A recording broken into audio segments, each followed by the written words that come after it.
مرحبا. مكرمة جديدة من المملكة العربية السعودية تهديها لسوريا ولشعب سوريا، وخاصة للطلاب السوريين الجامعين من يريد أن يكمل دراسته في السعودية. طبعا أعلنت وهي عبارة عن منحة دراسية، طبعا منحة دراسية مدفوعة الأجر.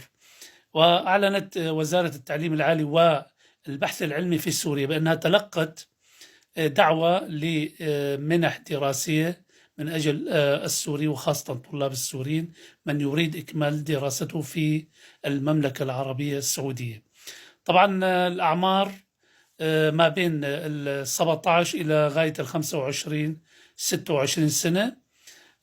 من يريد إكمال المرحلة الجامعية طبعا هي وأيضا هناك ماجستير ودكتوراه.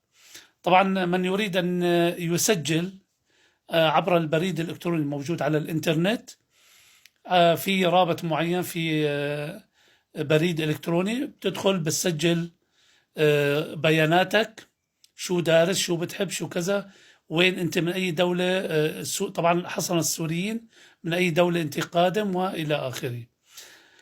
طبعا في وهذه المنحة الدراسية مدفوعة الأجر وإقامة وكل شيء.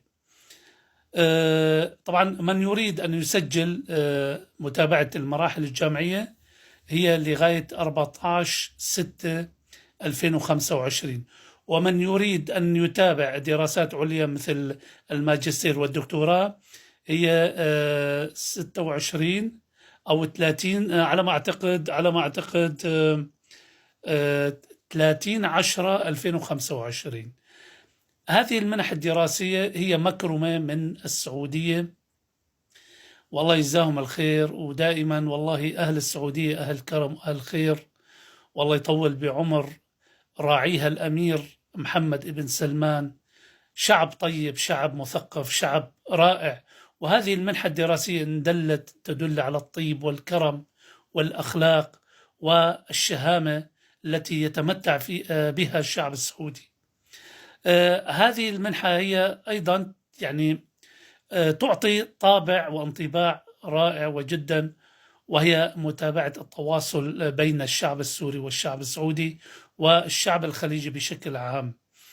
وأنا من هذه المنصة بقول كل الشكر والتحية لأهلنا في السعودية ولفخامة الأمير محمد بن سلمان على هذه المكرمة وعلى هذه المنحة الدراسية التي تستحق كل الاحترام وكل الإجلال للمملكة العربية السعودية السباقة دائما لفعل الخير ولفعل الطيب والشهامة.